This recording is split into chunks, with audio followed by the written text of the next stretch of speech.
Hi, my name's Ashley Voice, and for our assignment to speech, I'm doing the importance of facial expressions when it comes to nonverbal communication. Now, when you're speaking to your audience, there's always verbal communication, but it's not just about being verbal, it's also about not being nonverbal. Um, of course, both have their own importance when you're speaking with your um, audience. There are many things that nonverbal communication can include while you're speaking, which is body language, posture, how you carry yourself. Of course, if you have eye contact with your audience, physical appearance, how you're dressed, your attire, and then, of course, your facial expressions. All are very important, of course. And then you have like your hand gestures. It all has to do with also being confident. If you're not confident and you're very nervous, you're going to lack some of these nonverbal communication skills. So we'll go to the next slide. Now, facial expressions play a huge, very important role in all communication. Our faces are very expressive and show our emotions without us even having to say a word. From my personal experience, I always look serious, so people think something's always wrong with me, or I'm angry, when in some cases it's just that's just how I am. I'm a very serious person, or I'm always thinking a lot, which then comes to having intentional and unintentional facial expressions, which means that you are either aware or you're not aware of what your expressions are looking like. So you could look mad, sad, um, or anything and not be aware of it until somebody comes up to you, like in my situations, where people are asking you if you're okay or if something's wrong, and you're like, no, I'm perfectly fine, I'm having a great day, but you're not smiling, so they assume that you're not in a good mood, um, which is why it is very, very, very important to be aware of your facial expressions at all times. Sometimes that can be hard for many of us because we're so busy, busy, busy going that we don't think about how we look or what our emotions on our face may look to other people around us. That's why it's always important to smile most of the time, or as much as possible, so people don't get that wrong impression when it comes to your emotions or facial expressions. Now, there are 21 types of facial expressions that we do all have, um, that I know of, but it probably goes on further and further. Of course, people are going to have their own facial expressions, or in different cultures, they are going to show their different emotions in different ways than we may. But the seven core emotions include being happy, being sad, being angry, of course, being scared and surprised, being joyful, and of course, being disgust. So those are just the seven core. Again, there's 27, 21 that I know of, but there could be more than that as well.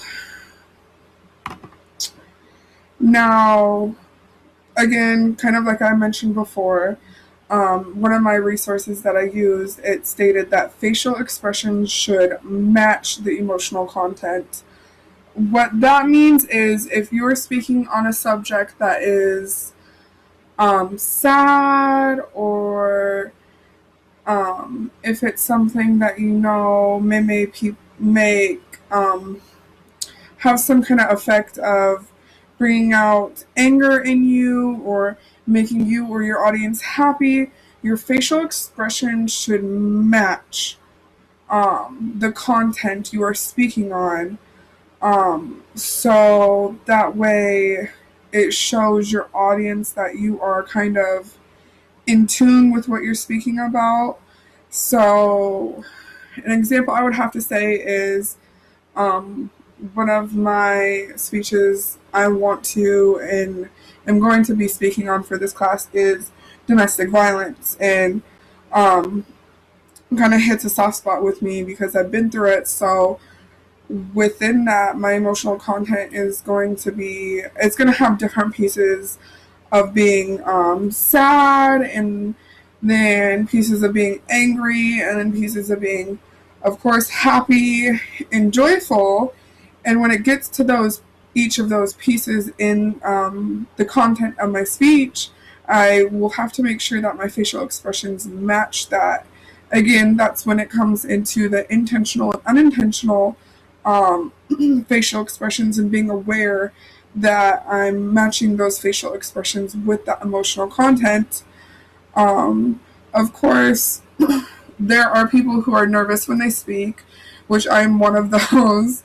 Um, so it is very ideal and such a good idea to always start your speech off with a smile, because it is important to have your audience put at ease and to make them feel comfortable in you and in the content you're speaking about. Um, because if they don't feel comfortable or at ease, they're not going to be interested in what you have to say. So it's always important to come off on a good foot or on a good note with your audience. Again, interpretations of your face are very universal. What that means is, how do I explain this?